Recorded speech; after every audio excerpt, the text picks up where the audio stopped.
ఒక కార్యక్రమాన్ని నిర్వహించిన ప్రధాన ఉపాధ్యాయుల గారికి నా యొక్క నమస్కారాలు. నేను ఈరోజు వచ్చింది గాలి కాలుష్యం, నేల కాలుష్యం, నీటి కాలుష్యం గురించి చెప్పడానికి. గాలి కాలుష్యం ఎలా అంటే చెట్లను నరికివేయడం, అడవులను కొట్టివేయడం వల్ల మనకి గాలి కాలుష్యం అనేది జరుగుతుంది. డీజిల్, పెట్రోల్ వాహనాల వల్ల కూడా వాటి నుంచి వచ్చే పొగ ద్వారా మనకి గాలి కాలుష్యం అనేది జరుగుతుంది. పరిశ్రమల నుండి వచ్చే హానికరమైన వాయువు వల్ల కూడా మనకి గాలి కాలుష్యం జరుగుతుంది.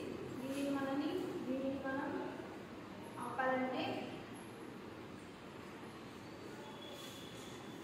ఎలక్ట్రిక్ వాహనాలను వాడుతూ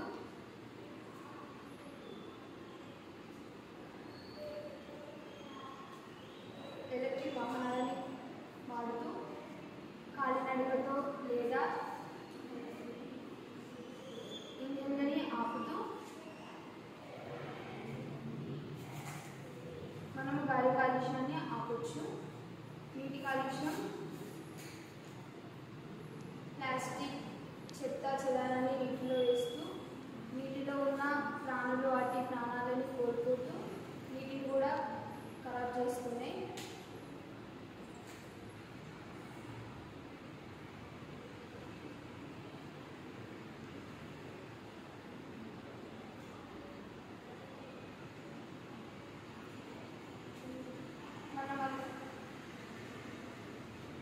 దానికి మనం ప్లాస్టిక్ని వాడడం తగ్గించి నీటిలో ఏర్పడితే అవి వేయకుండా వాటర్ని మంచిగా ఉంచుకుంటే, అందులో ఏం కలపకుండా చూసుకుంటే మనం వాటర్ని కూడా పరిశుభ్రంగా ఉంచుకోవచ్చు.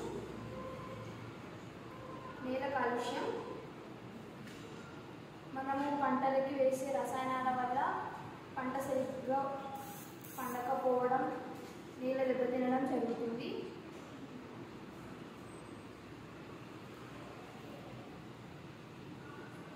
మనం వాటిని ఆపాలంటే వ్యవసాయానికి వాడేటప్పుడు రసాయనాలు వాడకుండా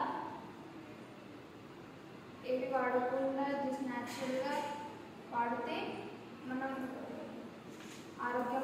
ఆరోగ్యకరమైన కూరగాయలు కూడా మనము తినవచ్చు.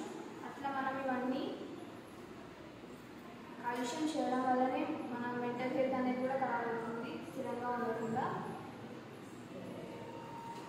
ఈ అవకాశం ఇచ్చింది.